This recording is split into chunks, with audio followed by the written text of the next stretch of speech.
So we are a startup. A startup is not a conducive place in India when it comes to four-wheeler, even two-wheeler or three-wheeler. Some people four-wheeler, two-wheelers have taken a longer gestation period. So market में एक है, बहुत manufacturing में जाओगे तो it will take 5-7 years.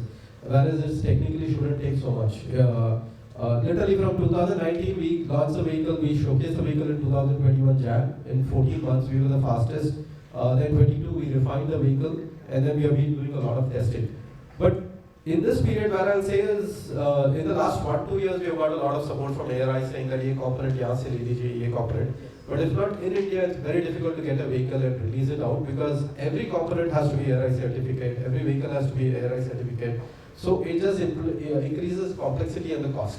Whereas we look at the West, but whereas we are supposed to look at the East, like a China model. बस 3 महीने में गाड़ी आना चाहिए.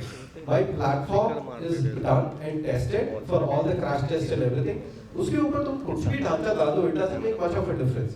I'll tell you a small example. You have to actually make a headlight will cost me about close to 50-60 lakhs, just on the design and things. So these are the costs that have to be kind of reduced if you want to become the EV capital of the world.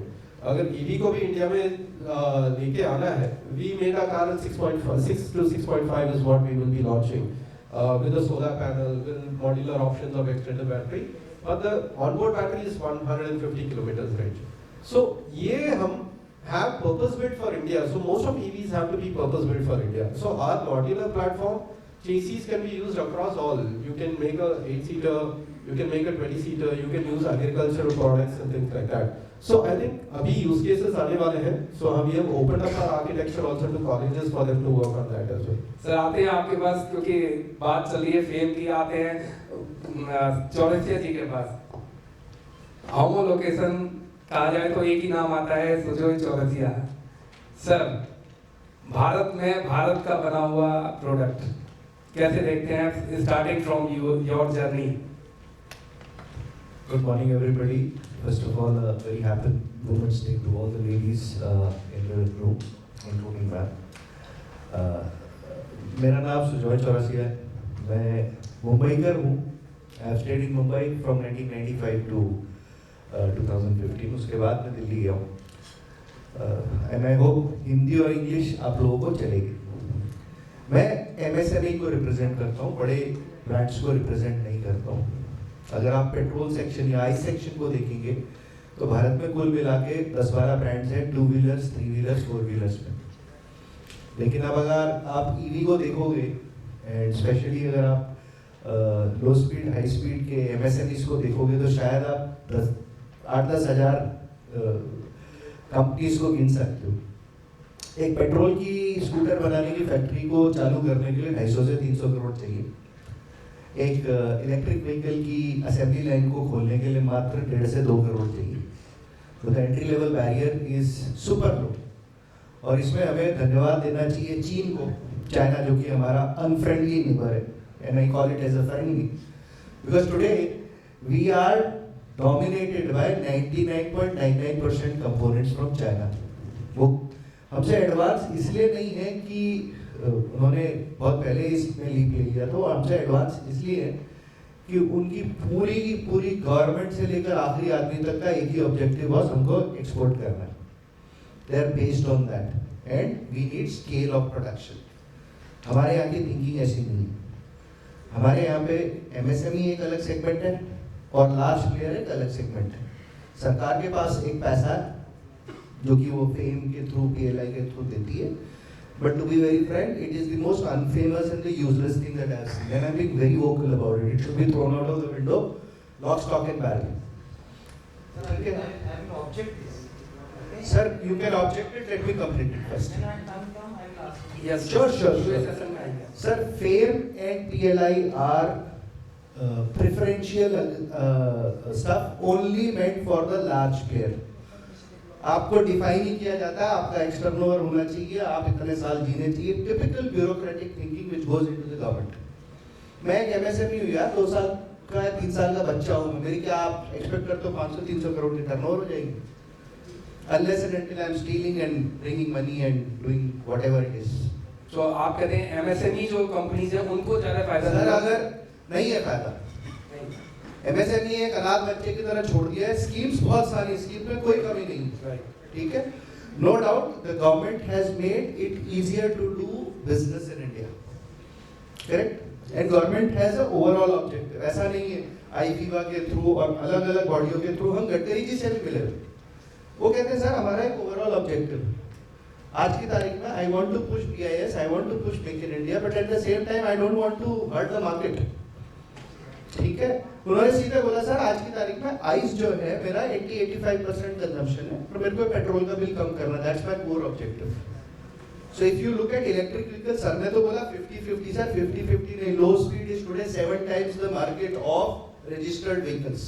Yes, ठीक है, registered vehicles में भी क्या हो रहा है, BIS का certificate लिया जाता है, उसके बाद इंपोर्ट का ही रास्ता यूज किया जाता है प्रोडक्ट्स को लाने के लिए और यूज करने के लिए, यहाँ बनाने के लिए। क्यों नहीं होता है? क्योंकि बॉम कॉस्ट नहीं आता, प्रॉफिटेबिलिटी नहीं आती, ROI नहीं आती है, इसके ऊपर किसी का ध्यान नहीं।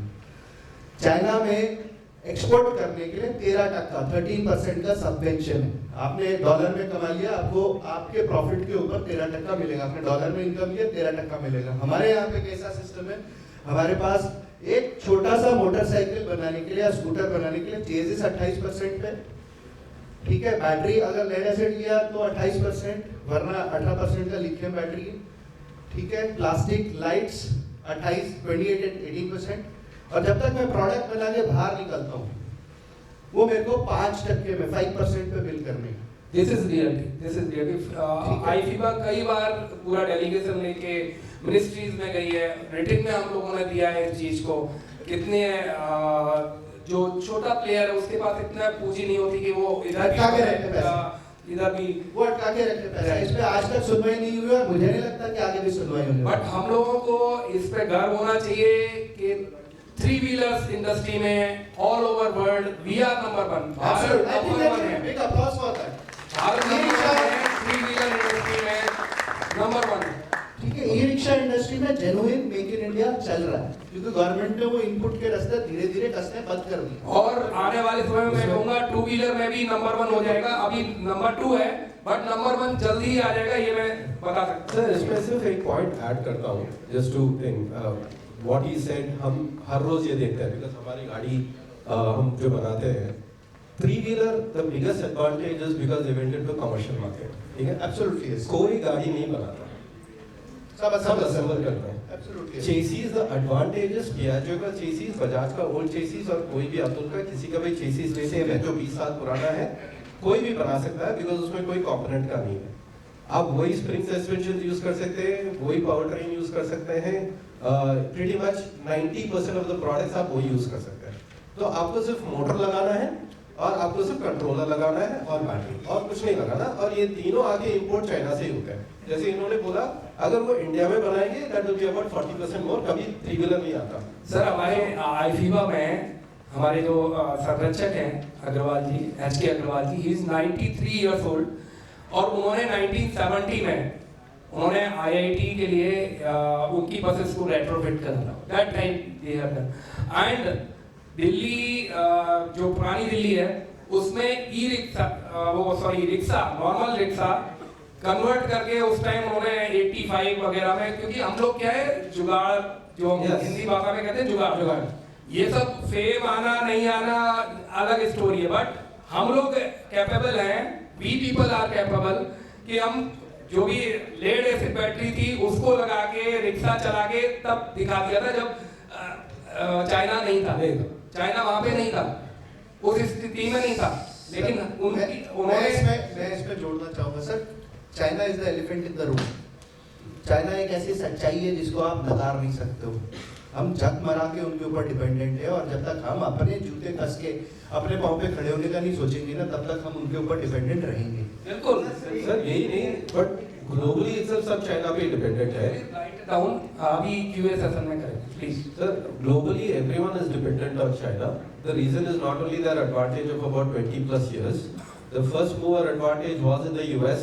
जब मैं था वहाँ पे 2010 I was there. There was a vehicle called EV1 जो GM ने बनाया था, and it was the first electric vehicle that actually was doing very well, performing very well. 2003 they literally killed it. एक सुबह उठ के उनके चेयरमैन ने बोला आज इस पूरे डीलरशिप को बंद करना है, we don't want EV. This was basically a government Yes. Lobby and the petroleum lobby ने किया. Correct. And the entire vehicle was stopped.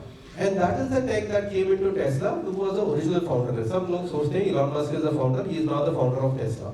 So there are two other people who are the original founders of Tesla. He was having enough money, he wanted to get into the EV and he got it and he made it very big, right? But even if you say Tesla's journey, right, हमारा journey है, हमें कोई system से support नहीं मिलता. Fame, as he said, it's made for the big guys and everyone is coming into it today. But for a small guy to come, there has to be an ecosystem support. ये US में था. Mercedes, Toyota, and Stellantis जो original था, there are multiple people who actually invested into Tesla in the beginning. The entire way he came